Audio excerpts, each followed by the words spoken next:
In all the broad empire, there was one place the Christian world could experience the lifestyle Muslims now took for granted: southern Spain.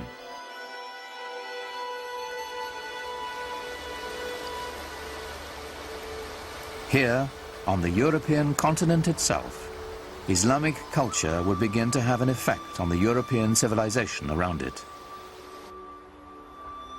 1,000 years ago, the Spanish city of Cordoba was a center of learning and culture that rivaled Baghdad. Today, Cordoba's narrow lanes hearken to its medieval past. During the Dark Ages, this was the most prosperous and sophisticated metropolis on the continent. It had streetlights and paved roads, libraries, hospitals and palaces.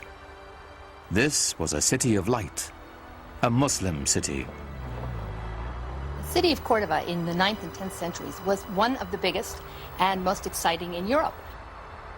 We have descriptions of it by people coming and saying, all these flowers everywhere, this open streets, this wonderful light coming down. Northern cities were dark. Cordoba had running water. People lived in big houses. In contrast, in Paris, people lived in shacks by the side of the river.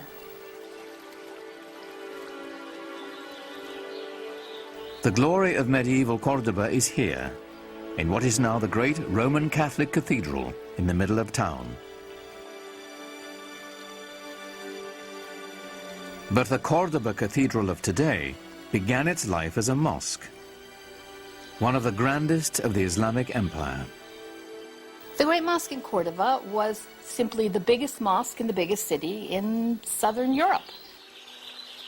When you climb up into the church tower, which used to be a minaret, you look out over this expanse of roof, it's quite amazing to see this cathedral, complete with flying buttresses, popping up out of the middle of this massive mosque.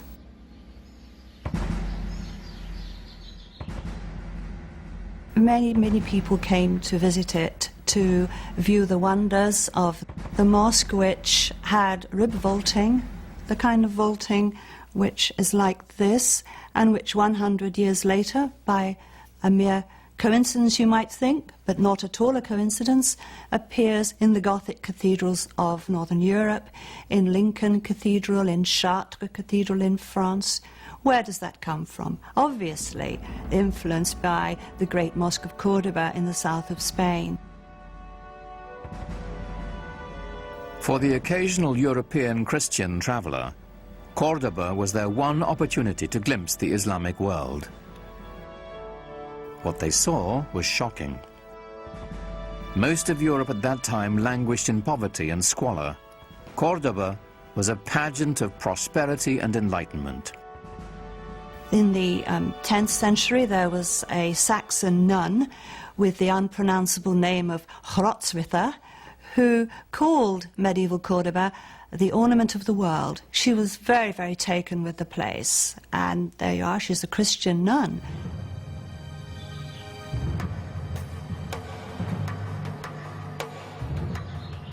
As Europeans made their way from the cold stone of their northern castles into the glorious Muslim cities of southern Spain, they couldn't help but be impressed.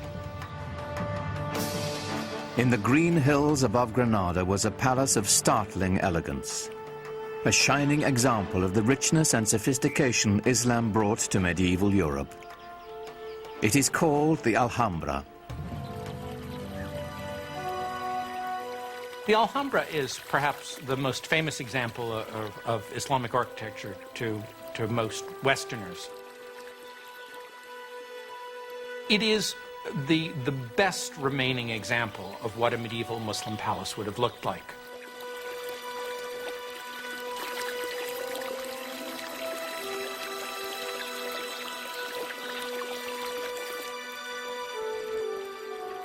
Echoed in the finely carved geometric plasterwork and marble pillars is a vanished lifestyle of extraordinary luxury.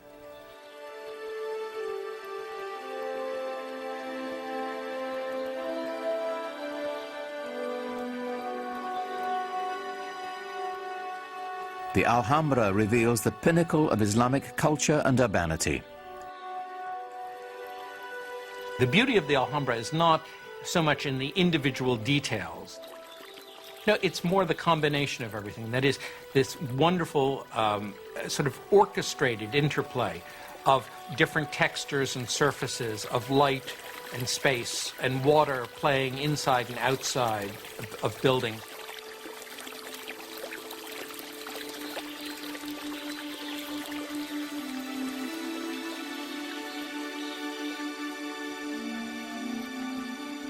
It's almost like a symphony of different elements that are very carefully brought together to provide exquisite enjoyment.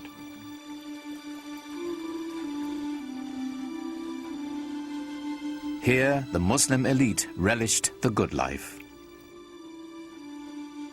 Reposing on lush carpets, surrounded by perfume and music, the privileged few debated the nature of God, the subtleties of Greek philosophy, or the most recent mathematical revelations from India, while they dined on spiced delicacies served on Chinese porcelains.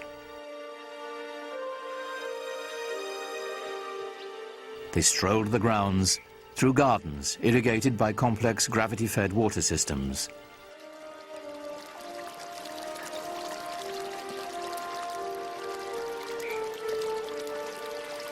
How far Muhammad's followers had come from the life of desert nomads.